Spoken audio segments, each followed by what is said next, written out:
Do it, bitch. Oh, hello. Hey, good morning, everybody. It's the first ever Kerfuffle podcast on a Friday. What about that? We've broken another record. That's my commitment. Wow. You've killed your consistency there, isn't it? Yeah, no, it's your fault. It's your fault. You've got charitable things. You've got parenting duties at the weekend. So we've changed all the rules round, and now the millions of listeners and watchers aren't going to be able to find us, Kristian. So thanks for that. So if you're watching this on Sunday, it's a replay, so don't bother commenting, and that's all on you, Kristian. So thanks for breaking the magic. You have my unreserved apologies, Whaley. But we're here for a good reason, so I'm going to forgive you. Quite the fact that you're a lovely, lovely character anyway. We'll come on to that, but I do need to do pleasantries. Good morning, Mincy. Good morning, Whaley. I'm so pleased to be here with both of you because, as you know, charity runs thick through my veins. You said that so passively aggressive. It was like we're in a civil partnership. Yeah, it's been a big week for charities all over. I'm really pleased to have Kristian Stott join us today. He is, we need to give him some sort of background. I have interviewed in my time at Kerfuffle well over, we calculated it the other day, and I think it's somewhere well over 300 interviews I've conducted. And I've done 4 with this gentleman here, and each one of them had to be absolutely catastrophic, hasn't it? It's been awful. It's the only interview subject that I didn't really manage to get round. So I'm going to have another go today. Brilliant. Can't wait. That's a gauntlet. Like Frost Nixon, this isn't it, Stotty? Frost Nixon, you and Mincy. Well, Stotty, we normally give people their, an introduction, but I'm going to let you do it because today you are the star of Watkins' statistics show that he launches on a Friday. So that's out there. That's in the property industry eye this morning. So you're already famous, but for people who are not, I've become a Confluence cape of content. That's just. This is a big day for you what today. A position to be in, hey? All your chickens are coming home to roost at once. But can you tell the industry who are listening, all 3 of them, who is the man behind that really lovely cabinet you've got there in the background? Do I need to say this 3 different ways, or what am I supposed to say to that? You know me. I know you. I'm just asking you to introduce yourself. How would you introduce yourself? If this was a BNI mixer, how would you introduce? He hasn't read his notes. He doesn't know who you are. He's seen you on here before. He's forgotten, and he's just been really, really lazy in doing that interviewer's lazy question. Tell me about yourself. So tell us about yourself. Good morning, David and Simon. I'm Kristian. Lovely to have you with us. Great. I've been around and about since I had a fringe. Round and about. Brilliant. Which is a long time ago now. And I've enjoyed, very fortunately, not necessarily both sides of the industry, but working in agency and in the agency supply network. And I have enjoyed both, not necessarily with equal measure. And I now work in, I suppose, complementary technology, in automation, AI, robotics, and machine learning. Is that enough about me? I like reading stuff inside. But we'll come on to this in a second because I think this is relevant. You do have some. You mentioned you couldn't do the podcast on a Sunday morning, and that's because you do have some keen personal interests in rugby, in sports, in coaching. You're very involved, are you not? I am, yeah. And I don't know. Can it possibly be sometimes a hollow boast? But I think that don't worry about that. That's pretty much what the whole show is. Oh, excellent. Sorry, yeah, I misread my notes. I do quite a bit of that. And do you know what, David? I quite enjoy it. I read your beautifully written, there wasn't an ounce of AI in it, article about giving back. Yes. And I think we all do that in a variety of different ways, or many of us do that in a variety of different ways. And I certainly enjoy that side of things. I think it's very nourishing, even if it does mean you've got to get up early and often lose your voice on a Saturday or Sunday morning. I'm breaking through this positivity. Let's take it back to the negative. And let's take it back where we first met, where you put me through hellish 2 years at the agency previously, where you made me jump through every single hoop before signing on the dotted line at, as far as I remember, massively reduced rates because I didn't know what I was talking about. You told me that was our little secret. Yeah, I've never told anybody that, Whaley. Do you know, I still remember our first meeting where you very politely introduced yourself as the sales director. And then actually, I think I've just stolen one of your lines, haven't I? Because you were the one that said to me, and me being the sales director is something of a hollow boast because there aren't any salespeople but me. I've always been good at self-deprecation because I have to be. Yeah, and you kind of ran out of road when you told us that as part of the onboarding, we'd be handed over into the capable hands of insert Cliff here. But he wasn't even called Cliff. Also, you've told me many times that you where you fell in love was where my pitch was. I don't even think we're that good, but we're the least shit. Just to be absolutely clear as well. That was a many moons ago. Not the Leviathan they are these days. They're brill. And yet, they say that there's so much success embedded in consistency, Whaley. So I'm consistently inconsistent, so that's where I step up to the claim. So do you know how long ago that was? Have you actually quit? I think it was 17 years. Wow. Oh no, it was I was doing that getting on. I was doing that when I was 11. That's amazing. Yeah, I was only 6. Yeah. I think that takes us into different territory. Let's move away from that whole YouTube. Stotty, for those of us that don't like statistics or Christopher Watkin or reading articles in Property Industry Eye, could you summarise what the market is doing this week based on your recording with him? Give us a flavour for what you think's happening out there. I love this, Mincy. So what we're doing is we're essentially acting as a succubus, a parasite on Chris's show, and nicking it for our own. That's great. Well done. Yeah. Fine. The market is crashing catastrophically. Prices have dropped 68.45% in the last 4 Come on, minutes. Charlie. Charlie Lambden walked in the room. I think the market's holding up pretty well. The numbers are going up in terms of volume. And I think the only thing that perhaps came out is a little bit of price sensitivity from buyers. Not that I would call that catalytic, but that it's evident, in terms of rising numbers of sales agreed. Prices seem to be climbing, but also the number of price changes or adjustments, as they're more politely known. Does appear that people are getting if you were an agent... If you were an agent today, then out there in the living room trying to sort of win instructions. But if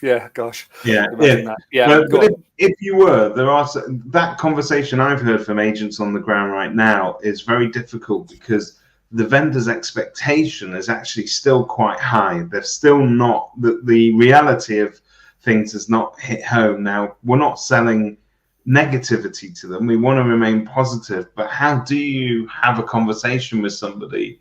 This is like the number 42, isn't it? I think it's the same answer that's always been the answer, and that's since probably 1971 when this shit was invented. Sorry, we'll add words like invented on it. And I think there is a sort of a general rule of thumb, which is don't talk rubbish, bang straight, And I think that's the gap. Oftentimes is there's either a fear of talking straight or, and you can talk straight with structure. It doesn't have to be dictatorial and almost sort of Victorian dad. I think you can advise and coach around what the marketplace is doing. And I think, David, you're much better at this than I will ever imagine being. There is a point at which you walk away. And the point at which you say, I'm sorry, this isn't the kind of work I do. Because if you end up with, and we talked about the numbers, the volume in the industry rising. One element of that is listings. And too many listings is a bad thing because you've then got a lack of competitivity from buyers. They've got more choice, more options, etc. And I think that, sticking stuff on the wall or in the window, if you've still got one, that is overpriced with an undermotivated vendor who's committed to that value point rather than what the market expectation will be. Well, this is a Bob Scarfism, nothing to do with me, but stock on the wall is a liability, it's an asset when it's SSTC. Mm-hmm. I think that that, if you go out win listings that are overvalued in a market with price sensitivity.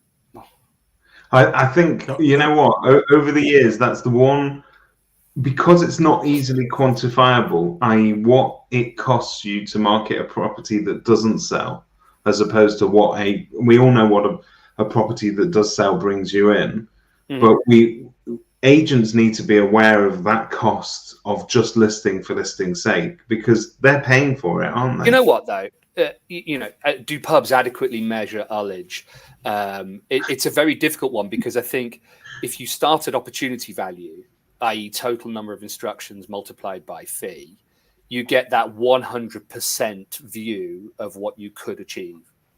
And then you've always got to depreciate that, because there's always going to be a slip twixt cup and lip. It's unavoidable. But I think that, if you say, well, I've got a withdrawal rate, 20, 25%, I've got a sales cancellation rate, 25, 35%, whatever those numbers are, it's idiosyncratic on a per agent basis, isn't it? But I think when you look at those, you have to sort of question, if you're filling cars with diesel, fixed costs of payroll, maybe fixed and variable costs around marketing, et cetera, depending how you describe marketing. All of a sudden, it's pretty easy to see that opportunity value depreciated by ullage or loss, whatever is the best description in the industry, equals an amount of money. Now, if that amount of money puts you in a Bentley, then fair enough. Works, doesn't it? Decent business. You could lose 75% of all your new instructions, and if it still puts you in a Bentley, job done. But I think if you're in a position where, from a sort of cash flow P&L perspective, you're doing all this work and every year it doesn't feel like it's been worth it, then that ullage point is in the danger zone, isn't it? You're paying customers to mess you around. And interestingly, when I first experienced this industry, there were withdrawal fees and pre-agreed marketing costs up front. People would be paying. Obviously, brochures back then were litho. Well, if you were lucky, they were litho, or they were running up to Boots with a film and coming back with some Brit stick and a picture. But if you were doing litho brochures, people would pay 1,000, 1,200 quid up front to have 3 or 4 boxes of litho brochures done, and there would be a 28-day notice with a withdrawal fee, £800,000, something like that. Those have just seemed to be gone. The industry now. I mean, I'm sure some people have got a little tickle in their agreement somewhere, but generally, all of that it's all at risk. Yeah, and it's almost sort of factored in that the fixed costs are stuffed into the eventual input, the eventual revenue. And Stotty, do you think those days are they're just from yesteryear, or can you ever get back to anything like that?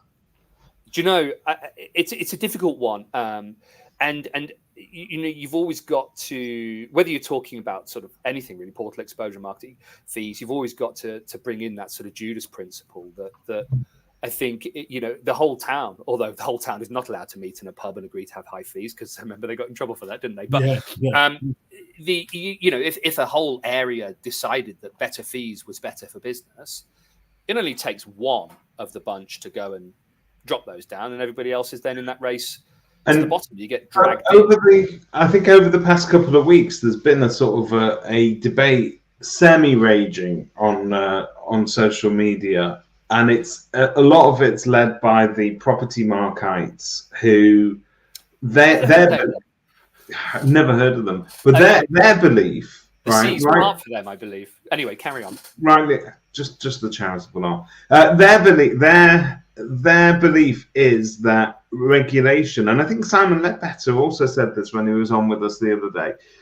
The part of the issue that we have within the industry as a whole, in terms of getting the members of the public to take us seriously and to pay us the fees that we deserve, are all linked to the fact that there is a very low bar for entry at the moment. Anyone can do this, even Whaley. God, I've often thought. God help us. Whaley could open up an agency tomorrow, but if we had regulation, I don't think I agree. Just to have some context on that, Kristian, before you go. I've got it here in front of me, actually. Simon's brilliant Simon Ledbetter's brilliant Voice of the Agent survey. And he asked the question amongst many, which you should get access from him if you can. Do you believe all estate letting agents should have formal qualifications and be regulated to provide minimum standards? And it was a massive survey, and it was 94%, wasn't it? 94% said that. I think that's an open goal. In agency, we insisted on qualification across the board, and we paid for it. We had a clause on it that said, if we paid for you to become qualified and you left within a period of time, then you had to, I think it was repaying 50%. I can't remember what it was, but we absolutely insisted on it because we felt it. We were an ISO quality governed business anyway, 9001. So for us, it was an important factor, but that wasn't the point, I suppose. The point was, will it lift fees? And I'm not convinced that it will. And in the same way as, what we're seeing going on in FMCG at the moment with the Aldis and the Lidls, the truth is some people operate in that, I guess, and I'm not trying to belittle anything here, but the amount of money in is governed by the amount of hours available. And others operate at scale. And the capacity to deliver efficiency through scale is entirely different than the capacity to deliver service through time. They're not the same equation. Now, there are those in the middle ground that can operate at scale with quality. Complex, hard to do, because a lot of the perceived quality in the industry is around customer experience and relationships and nurture and hair stroking and love and all those different things. So I don't believe necessarily that regulation will affect fees. Why should it? Because there's always going to be someone that goes, hey, look, everyone's charging 2% now. I'm going in at half, and I'll do 3 times. The question I was trying to ask you was, maybe I didn't phrase it correctly, is that if we are in an industry where we can no longer charge withdrawal fees and we can no longer have the courage to charge upfront marketing fees, and yet we're still carrying the cost of marketing, and there is a cost to us if a property is withdrawn, how do we shift closer to that Australian model where sellers gladly or willingly pay marketing budgets because they understand that they get the higher of what we do? They haven't. I'll tell you what, I was going to bring this up anyway, but they haven't had that same race to the bottom that clearly we did, when all the financial services companies were just throwing money at it for mortgages and everything else, and the fees just were almost immaterial. Purple bricks pretty much came and went overnight over there. Genuinely, I don't want to say this. They were so overconfident or correctly confident, rather, the Aussie agents, that it was going to fall on its arse. I was like, oh, well, let's see.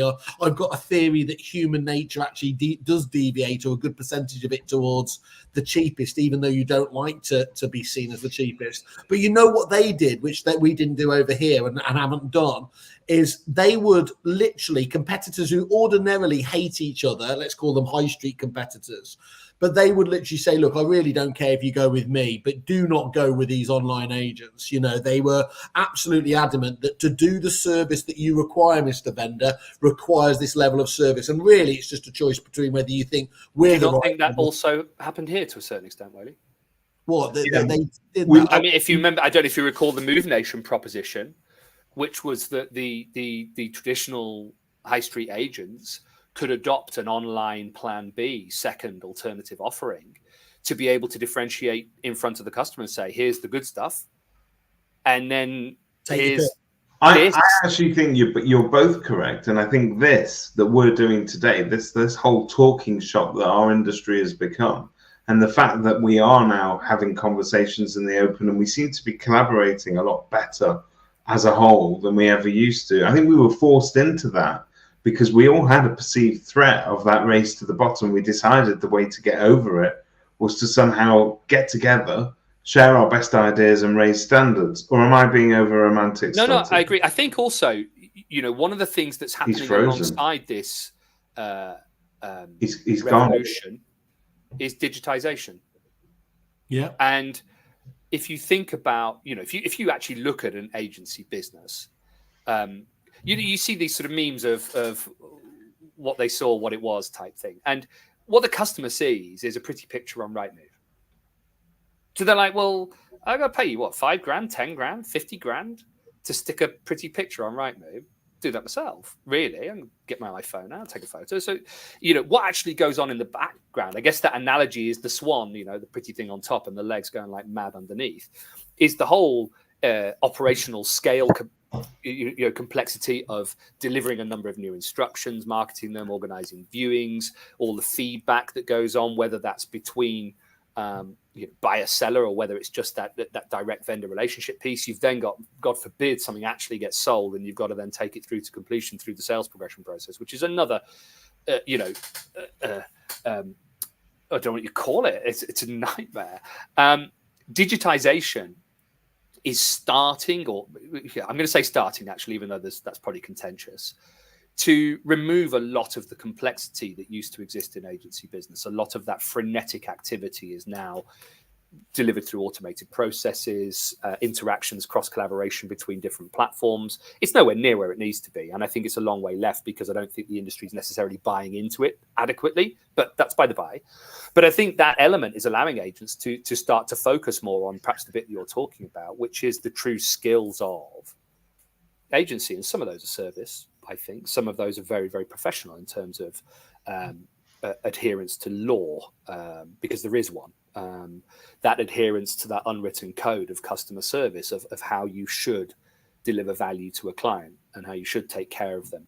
That multidimensional client base where, if you go back 25 years, agents had one client. That was the person paying their bill. Now they actually consider buyers as clients, and I think that, I personally am very pro-regulation. I think it's really important because there is a law that governs how you operate. Therefore, you ought to understand it, and you ought to be able to prove that you can understand it. There is a methodology that assures delivering quality and value, and you should be well trained on observing and following that methodology. Now, I guess it's different in different agencies, secret sauce, but there is an underlying journey between a person thinking they may sell their property and a person getting a load of money in their bank or having a load taken out of their bank. So yeah, I don't know really where we're going with it. The Aussie model, I think the Aussie model, Whaley, comes down to value proposition, and I think that's something that perhaps estate agency hasn't been exceptional at. Is as you sit on that sofa, before you open your mouth, does the consumer get the value of what it is you're about to talk about? Yeah. And I don't think so. And I think that's one of the things actually the online agents do actually probably need, not that anyone will give them thanks, but it did force agents to actually make the invisible visible and highlight exactly what they do to justify their fee. And the best ones have done that fantastically well. Yeah, I think that the other thing these onliners brought to the marketplace was a degree of impetus around change towards perceived digitization, and that's not necessarily at a transactional level, because I don't personally believe that's really going on fast enough, but at a front end, at a UI and a CX level, the customer at the time was shopping on Amazon, was doing most of their daily activity through an Apple or Android device. And so this analog industry now competing with what was perceived as a technical, online, webified, contemporary option, I think created a dramatic change in the industry, and the impetus for agents to start to focus on their user experience and how you could interact, rather than park the car, put £1 in the machine, walk down the road, come in a door, sit in a chair, wait for the person to be available, be offered some coffee that probably is of a lesser flavour than that's free in the leisure centre. I think that whole online thing talked directly to where consumers were at that time and what they wanted. And you touched on before the conveyancing process being a nightmare part of our industry in terms of what we've Did got. I use that word? I hope I didn't, but okay. No, you didn't use the word nightmare. I'm paraphrasing perhaps. Yeah. Forgive me, but you clearly stated that conveyancing was a nightmare. Now, part of my issue with conveyancing is that I think there's a degree of mysticism. Can I just before we fall down this rabbit hole? Yeah. I'm not necessarily convinced that conveyancing is a nightmare. I think the ecosystem between those selling, marketing, managing the vendor relationships around property and those doing the legal activity that leads to its eventual completion, I think that is what is, oh, Heather, love you, thank you. I think that is what is complex. I think it's not fair to say that either side of that or either party of that ecosystem is not doing its job beautifully well. I think conveyancers... I'm not suggesting that for a second. What I'm suggesting is I think there's a degree of mysticism over what it is that the conveyancers do during that process. Certainly to their clients, it's not often entirely clear where the value is and how hard the conveyancer is working. And very often that doesn't translate very well with the agents either. The agents have got better at trying to sort of communicate to the public where in the chain and where in that progression they add value. Do you not think that's the problem, though, that they have to communicate it, that there isn't this transactional transparency where everybody involved in everything can see what's going on, to the point where the amount of telephone calls and emails, and if they've moved to omni-channel comms, which I hope many have, WhatsApp, SMS that people are having about where's this thing at? What is going on? Has the buyer done? Has the seller done? It's such a furball that needs to just be coughed out, because it's every time you have to ask a question, the agent lost a tick from its customer service review box. Because if either any client in the process has to ask the question, they've triggered that thing. And so many agents are proactive. Don't ever let the client have to ask. Phone them every day, every hour, whatever it takes. You look at some of the Aussie model, you listen to Josh Fegan in terms of his principles around those relationships. They're absolute. You have to keep that constant contact. But I think that's the piece that perhaps isn't beautiful enough, is that people get fraught and they get anxious and it's stressful. And it's stressful beyond money in the bank. It's kids moving school, grown-ups moving jobs. Someone died, someone got divorced. Someone isn't dead yet, but will be. All these horrible anxious complexities that come into actually moving house are made or worsened or heightened by the fact that the transparency isn't there. So then when you throw in a bag of tricks and you do get digitization going properly, and you're about to tell us hopefully a little bit more about how AI plays into all of this. I understand there's that argument that AI shouldn't be seen as a threat by agents because it will free them up to do the human side of our business and get more involved.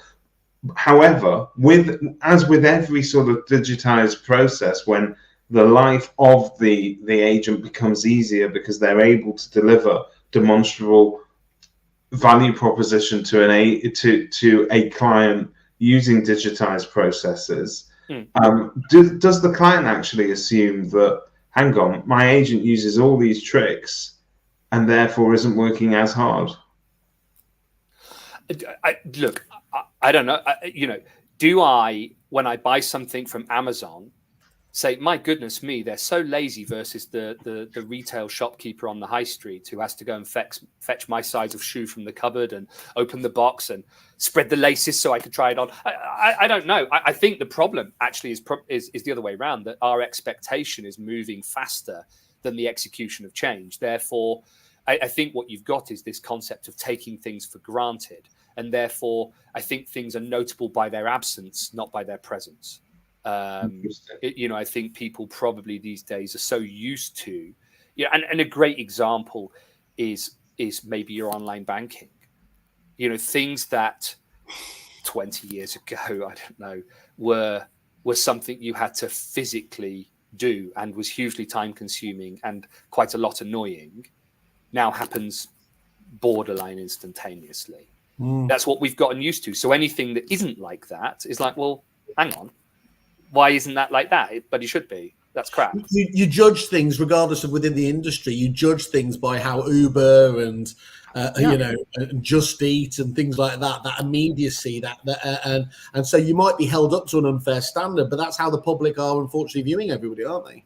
I think that, if we're looking to champion customer experience, and let's use that as a broad description for lots of different things, then it should be ever present in the decision making of where we're going tomorrow. What are we doing? And that customer experience is being changed by not necessarily competitors, although they are a part of that mix, but it's being changed by the world in which we live. You look. I mean, a great example is cars now. What we expect from a vehicle versus what we expected a while ago in terms of, perhaps to quote, I guess it's Monty Python, machines that go bing. We get in a car now, and if it hasn't got all these special things, we think it's crap, don't we? It's like, well, this isn't a very good car. It hasn't got a telly or whatever is in a car. And I think people are just moving really, really quickly.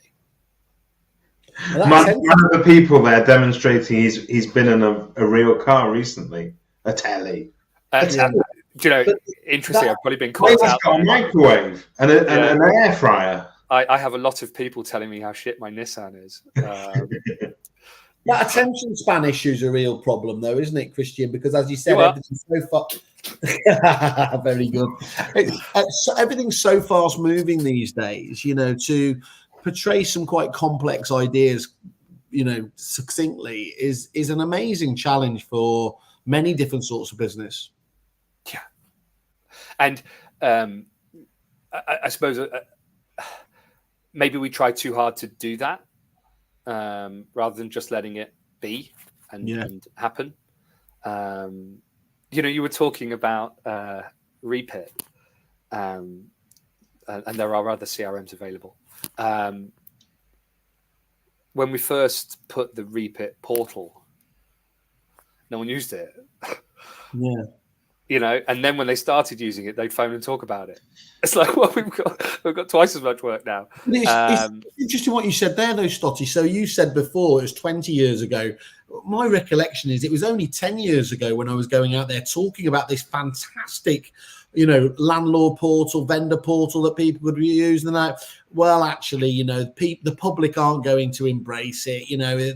It's the security concerns. We're a people business. We want to update people. And actually, as you said, the minute that every high street bank actually disappeared and everyone was doing it via there, changed the whole scene. And that first wave of early adopters who might have given it up, for fear of being seen as a purple brick style business or online agent, suddenly rush back to it, realizing, oh no, this was the right decision. It was just the wrong time. I think also, Simon, what has probably happened is the consumer has become more empowered and subsequently perhaps more entitled. And I think we want what we want, when we want it, exactly how we want it. And we aren't necessarily going to tell you what that is. So this multidimensional sort of perspective or interaction, we're talking now about estate agency, which is a great context for this conversation. I might want to phone you up. I might want to email you. I might want to WhatsApp. I might want to DIY by logging into something and reading or looking at something. And every single one of those expectations should be met without friction whenever I want it to be met. And that is in itself a really big challenge. This nervous system that has to operate within the business, which is a complex collection of digitizations, baselines of analog, I guess, computing and people. It's all got to work together really nicely so that the customer never feels that it's compartmentalized or detached in any way. It should just be this seamless, frictionless experience across any interaction point, whether I walk into a branch or I phone up or whatever I want to do. It should just feel normal. Yeah. Not stretched, not forced, just normal.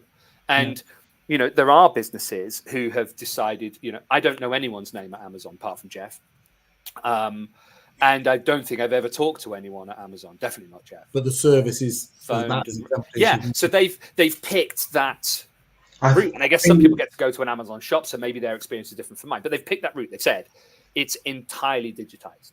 There is no human. Apart from the bloke who throws it over my gate into a puddle and drives off in his van, it's entirely digitized. Sorry, Amazon. That probably amounted to a complaint. I didn't mean it. The agency doesn't have that choice yet because, Amazon don't come and sit on my sofa and ask me which egg cup collection 6 I would like. So, agents have still got that interaction, that human interaction of sitting on a sofa, agreeing strategy. But you mentioned that point about it not being forced and it being natural. I think to go back to the human side of it, whilst this isn't part of the digitized process, I think the agents that you see that are winning awards for customer service, that are meant to be the best of the best, they are more natural with their customers. It doesn't feel like that old-fashioned, I'm a shopkeeper and I'm wearing the shopkeeper's coat and you've walked in. Do you know what I mean? That there's parity a little bit more between us and our customers, and we are part of it. We're two parties, partners, if you like, trying to solve a puzzle of how we get them moved. And I think that feels a lot more. If you can get that right, I think that's some. And I think what's common with a lot of them, and what I don't know is, if you measured every agent in the UK by its P&L and its EBIT, would you get a different story versus this award-winning? Yeah, you're right. Rather different. What I would say is that of pretty much every award winner, there's always something effervescent about them. There's always something really nice. And I think for me, that probably is the front end of what consumers directly feel and touch and cuddle. That nice, that effervescence. What I think is perhaps a part of our conversation now is foundationally what underpins that. Now, you could say, well, what underpins that is great people, human capital, the most amazing in the business. But also, if you look at automation in particular, and I suppose where AI is taking us, and not just AI, but that sort of digital collaboration across multiple platforms, all looking to achieve the same end, which in estate agency is people moving home. When that starts to play its part as well, those best of the best just get better because they've got more time and less overhead. And it is their instinct to spend that time on their customers. So rather than, I've digitized my customer onboarding process, so let's hit the golf course. I've digitized my customer onboarding process. Let me now phone all these customers or go and see them at home or go and have a coffee with them or whatever, to keep them more and more engaged, not just with my business and my service, but with the journey they're on and the process they're going through, because they are invariably painful. You could say maybe if you use other methods of sale, like an auction, 56 days or 28 days, depending what type of product it is, it's less painful than a private treaty sale. You could probably get away with a bit less customer interaction because there's less hair stroking and hand holding from beginning to end, cradle to grave. But realistically, moving house, whichever end of the stick you're at, isn't very nice.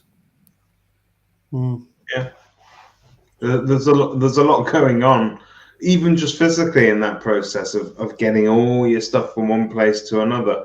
It's a traumatic experience for many. Yeah, and you've got to pay a lot of money for it if you're depending how the fee arrives. It's not a cheap thing to do.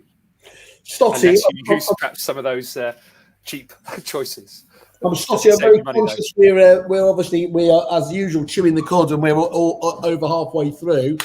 Mincy's just put up the banner at the bottom there. Thank you. We're going to come back to some of the people you respect within the industry, those suppliers again that you have time for, and everything else there. But can we just deal with the main reason you were coming on the show here today? Because you're doing apart from spending time with David and yourself, of course. And thanks for reading that out, as we always ask all of our guests to do. Could you just talk us through what you're doing and obviously why you're doing it? I think that'd be really good to frame it. Okay, I'm going to go on a bike ride. Is that it? Okay, thank you. Yeah. And I'd like people to support me in doing that. And there is a reason. The cause I am riding my bicycle for is the Doddy Weir My Name's Doddy Foundation. Very Many cool. people won't remember Doddy Weir. Many will. And he was an international superstar of Scottish rugby, not necessarily my colours, but that's by the by, who was diagnosed with motor neuron disease in 2017, and it subsequently put his light out, so to speak. And if having learned a lot about motor neuron disease, it's a nasty piece of work. It's horrible, and isn't it? it's coming for some of us, and it's desperately underfunded, and there is no cure. And I would like to do a small bit in changing that, and I would really appreciate the support of others in doing so. We're riding from Edinburgh to Rome. I'm not doing that on my own. I'm doing it as part of a team of people. It's a big ride on your own. I mean, there is actually a couple of people who are doing it solo. Doing the whole thing. Going all They the are. Yeah. Is there an option if somebody wanted to join and they weren't sort of a true athlete? Could they start from just maybe outside Rome, not Edinburgh? Absolutely. You can start where you want. I think what he's digging for, Stotty, he wants a flight to Rome, and then he's going to hire a bike. So he's going to ride from Cheadle to Manchester Airport. That's it. That's it. He knows. So yes, the charity is it's the My Name's Doddy Foundation, which supports the Motor Neuron Disease Association and MND Scotland. It's about raising money to try to find ways to tackle MND, of which there are really none. Very few is probably the best description. And you were saying there, it's one of these ones that's underfunded, is it?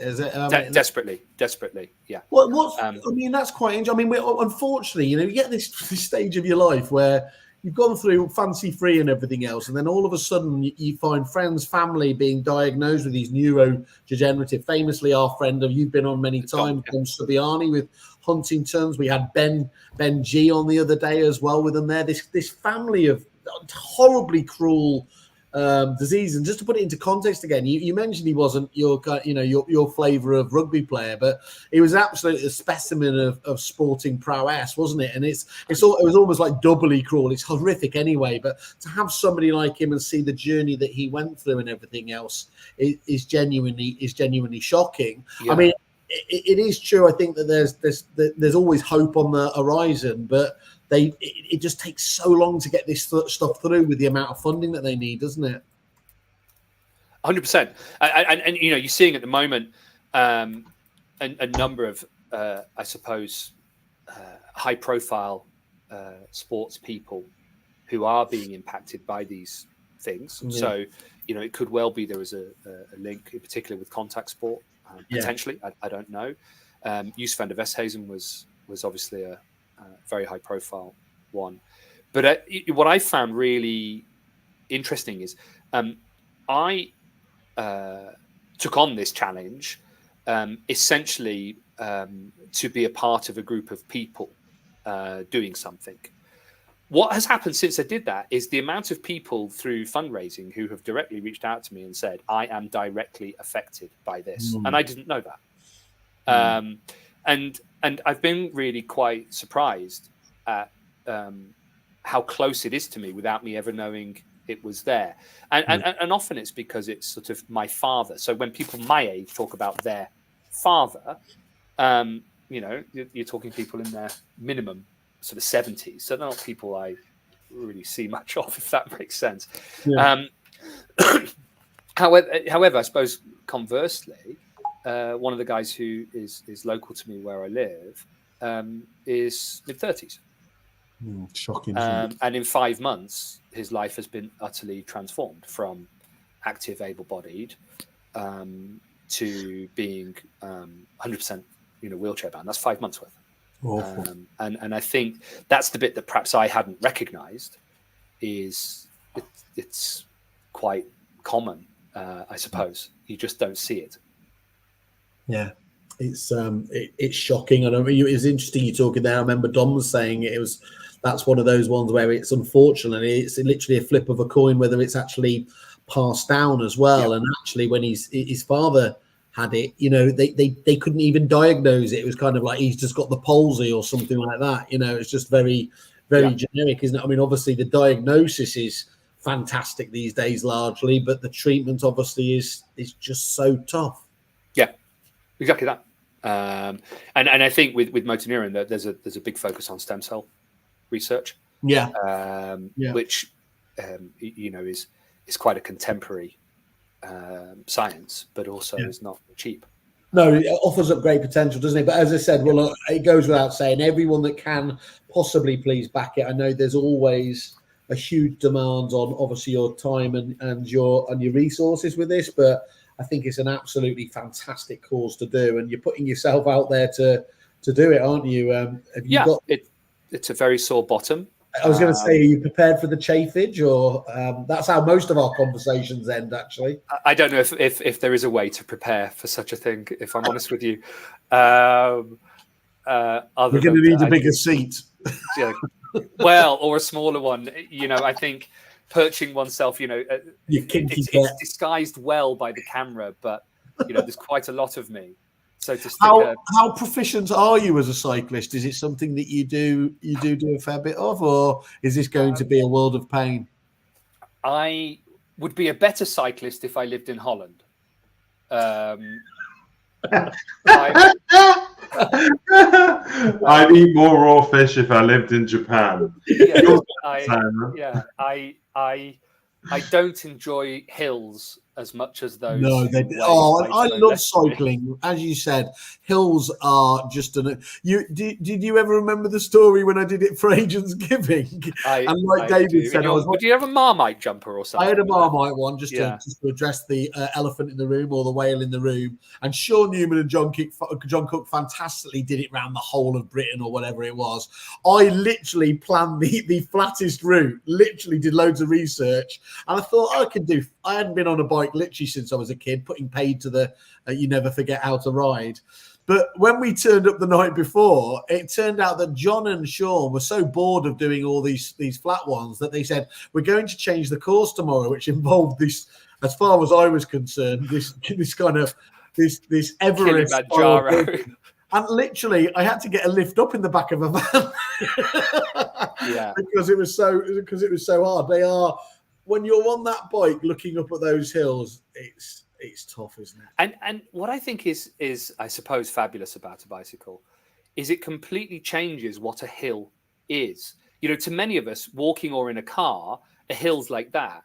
On a bicycle, hills sort of start there, really. The most gentle incline, once you've been on it long enough, can get you puffing and blowing. So a great friend of mine said his piece of advice was to gain lightness. Have you thought about maybe taking a leaf out of the Lance Armstrong book, because there is help you can help. I think Lance was one of those. Come see me if you do. But Lance was one of those people that what was in the box evidently was less lovely than the wrapping paper surrounding it, and I think he a very eloquent way of putting it. He broke a lot of hearts. Tell us about Oscar Pistorius, please. I think that's just down to a stenographer, and I didn't it? I don't bloody know, do I? I wasn't going for a wee that evening, so I don't know if he was hidden behind the door with a shooter. Okay.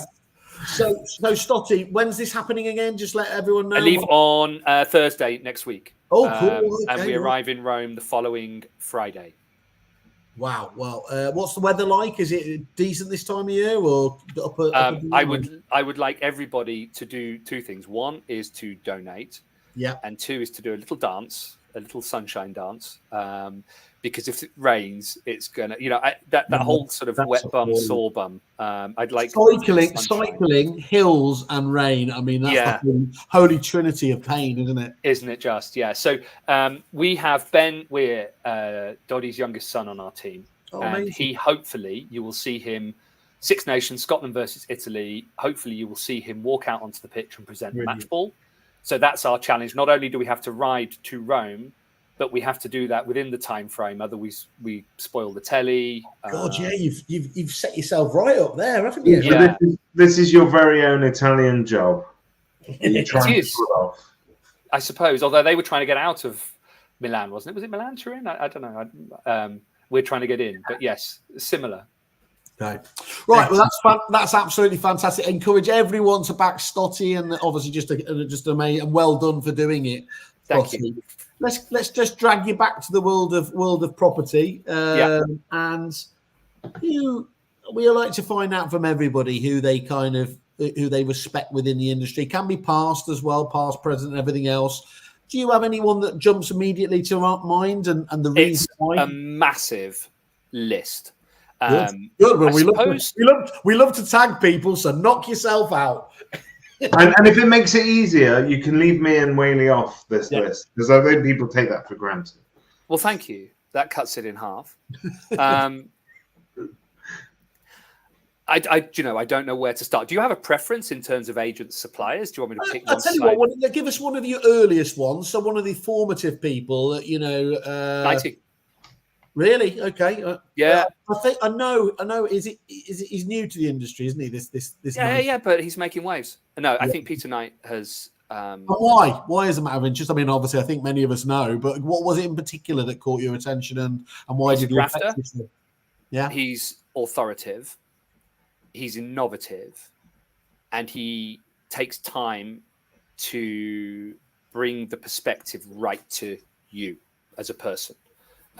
He can obviously announce to a room full of 12 billion people, but he can come and he can pick out that nuanced element that is what needs to be delivered to your mindset. So he's always been someone that I've I think that's interesting there. One of the things I've always thought about Peter is I love his ability to take ideas from outside of industry and make them industry specific. I think that's a genuine, just such a magical skill to be able to have there and not be afraid to do that. I think famously we get very goldfish bowl about the ideas that you're obviously AI is a huge one here.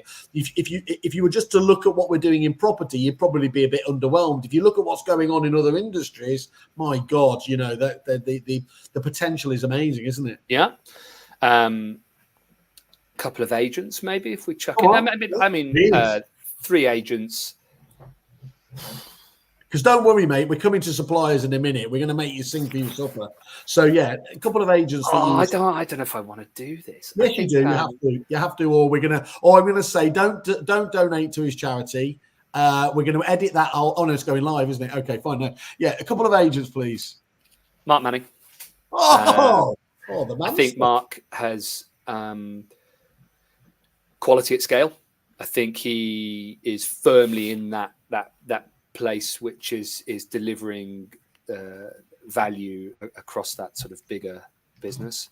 I'm going to make him blush now, but I think Matt Nichols built a great business, underpinned by service and that being interstitial between community and people as a provider. He's doing that amazingly well, isn't he? He really does. Fabulous. I don't know if you know Dan Lewis. So he runs a business called freeagent247.com, and I was lucky enough to do a bit of work with them a while ago. So what they've done is they've taken the best of, I suppose, auction, buyer's premium, buyer pays the bill, but built that around a vendor-led service culture. So it's the vendor show, but they're flipping the fees over to the buyer. So it's a nice model, and he's building a good business, sadly. And you will remember Gerard Smith, actually, from working with Andrew Grant. He was headed up Country Home, so he died this week. He was Dan's business partner. Simon Bradbury. I think he brought such amazing character with everything he did. I think characters, if you had to choose one word in those word clouds, character just comes through time and time again, isn't it? He really, unique is often overused, but there is only one Simon Bradbury. Yeah. I think that will do, will it not? Yeah, absolutely. Well, no, it's good. And flipping that round, so obviously the people that make this industry what it is, the suppliers. So, I suppose who are the ones that that have impressed you? Obviously, that are. Could you? Okay, come on. I think for me, and I'm not necessarily. Gosh, I've got to be careful on terminology. I'm not going to bother with terminology. I personally believe that a ubiquitous transactional platform underpinned by a blockchain would be advantageous to the industry widespread. It just needs that critical mass, doesn't it? I think that then suddenly becomes. And I'm not sure anyone's going to achieve that. And you may say from a competitivity and innovation and design perspective that maybe it is disadvantageous to have a ubiquitous platform. But I think if any part of the industry is moving in that direction, I think the guys at Kajuta they've got that sort of tripartite holy trinity of banking, finance, land registry, and the TR process, and then the industry per se, which is lending, legal, agency, marketing, customer interaction. So I think that the direction they're taking as a business is marvelous. I think I would like, rather than name names, or I suppose there's some contenders in the CRM space who have decided to sort of swing a tiger by its tail. And I think, the guys at Loop, Rex, Street in particular, I think are doing great jobs. It's suddenly become very interesting, hasn't it? From what was quite an established, not much seemingly on the horizon, these new challengers are really mixing it up, aren't they, with the traditional powerhouses like Reaper? Yeah, and I think sometimes what you can end up with is a sort of a small innovation spark lighting the fire of a bigger, more established player, and allowing them to sort of, learn fast and use big pockets to change fast. Yeah. But equally, what you can see is market shift and businesses gaining rapid traction where they're delivering innovation beyond that of those well entrenched and established players. And I think there are businesses out there that are doing that. And whatever the end outcome, whether it's them becoming the sort of the big fish, or whether we create a much more fragmented supplier industry around that type of product, I guess it doesn't really matter. It's great to see people doing it, and some of the product there, it's beautiful. Okay, it is beautiful, but it's easy to use, but it also looks a lot better than we previously used to accept. I don't want to name any of them in particular. Oh, go on. When it comes to CRMs, they were not beautiful to use, but they were sold to us on stability. So it's functional. This is going to work, but don't expect it to look good. And a lot of us dismissed how much user experience actually along the way when it came to software was important. But I think the best iterations of that, and you mentioned Street before, it not only gives the agent a better user experience, but it also translates all the way down to their clients, because they get to see that beauty of the software as well, because they're using it. And we keep talking about, obviously, all the potential of AI and everything else. And literally, if you don't have somebody using the CRM system, the source of truth anyway, you're not going to have the data you need in there for the AI to use effectively, are you? And even on a more basic level, for management information, for referrals, for integration. So it absolutely is a vital part of it. Has to be part of that kit bag, doesn't it, for any CRM?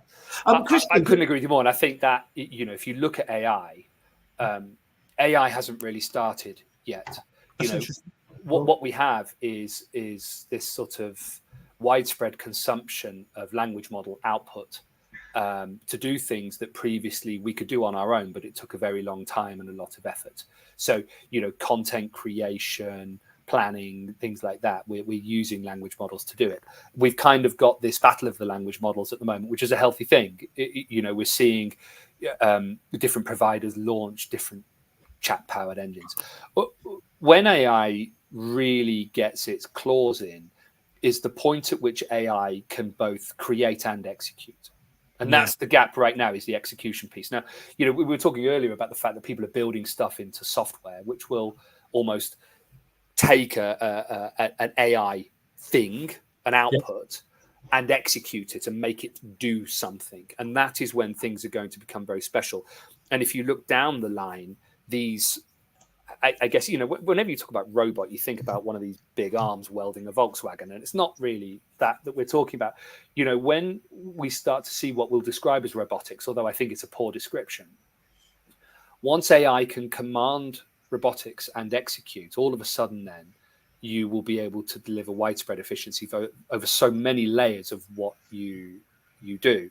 And I think preparing for that are businesses, in particular the SaaS space or software space that we're talking about, who have that long-term vision around, I think, and you will have seen this when people first started talking about AI, it could write brochures. Yeah. Then there was a full stop there. It was all about content, wasn't it? It was all about content. And I could do my social media campaigns and things like that. And that's great. But actually, take cognitive pieces, analyzing inbound information, whether that's call transcripts, whether that's documents, and doing stuff with them. This whole process of moving human in the loop. How many humans do you need in the loop? At the moment, we're saying, and you hear these things like. It's a bit like listening to Farage, isn't it? AI is coming for our jobs. And I think what it's doing is AI is coming to liberate our jobs. It's coming to take away misspent human energy. Well, it's what Elon Musk said, do what you want to do, not the things you need to do. It's also going to change the outcomes for a lot of, for instance, the way that AI is perhaps able to analyze data from property management situations at scale. So you talk about housing associations, for instance, looking at their data and how they can deliver better services to tenants. I think that will come to us in the private sector as well, and allow us. It's already there. I think the question is, you have the vision. You're going to have this, I suppose, dual aspect to it. The first is having individual vision to augment your proposition and service by looking at things you spend time and energy and effort and therefore money on, and transforming them into AI processes. The other side of that is where software companies phone you up and say, by the way, that thing you used to do all day for £8 a month, I can do it for you. And what you've got there is you're going to get widespread normalization of that process. It will no longer be a process because it will be foundationally carried out in the background. It won't exist anymore in people's mindset is happening. I think it's amazing. And just to take you back as far from AI as possible, but obviously you've been our sister company is Relocation Agent Network, and you've obviously been both a member. How important in this day and age do you think it is to be a member? I mean, there are obviously other networks, there's the fantastic Guildfear and things like that. Do you think that in this depersonalized digital age I've got a theory that actually it's more important than ever to be a member of a network like that? Or not? No, I was just taking time to sort of think that through. I think membership is important in many ways, and I think what I would say is I think the proposition around membership has been augmented recently or changed recently by digitization. I think the older value of network has been removed by Tinterweb and things like that. But I think the new or perhaps the old value of network is that collaborative piece where, the power of many, isn't it? Everybody benefits, whether that's from communicating, whether it's from sharing the load of service, whether it's from sharing the load of cost and innovation, all of those different things. The burden of innovation on agents, I think, is huge because differentiation is challenging these days. And we were talking earlier about fees, but if you think about it, whilst no one really wants to talk about it, the elephant in the room is that fees are a differentiator. Well, that's shocking. When you differentiate on price, what happened to value? And I think being part of networks is really important in maintaining a value proposition, learning from each other, guiding each other, and also potentially substantiating through that collectiveness greater value to the customer, which differentiates. Mate, honestly, we could go on for 3 hours here, as we always do over a pint, but I want to say thank you so much for your time today. Reach out to Kristian on anything AI related. He's up there with the very, very best out there as well. Most importantly, get that chamois leather and all of the lubricants or whatever it is to do it, and hope everyone gets behind it. We'll keep knocking it out there, and obviously look forward to catching up with you when you get back. Guys, thank you for talking about the charity cause. That was really good of you. And it probably isn't going to be fun, but I hope that's the bit I'm enjoying the most, to be honest. I thought you might, and I think it's worth paying for. Yes. Well, obviously I will donate once you chase me down. Right on you, mate. Thank you so much. Really love to see you both. Cheers, guys. Thank you, Heather.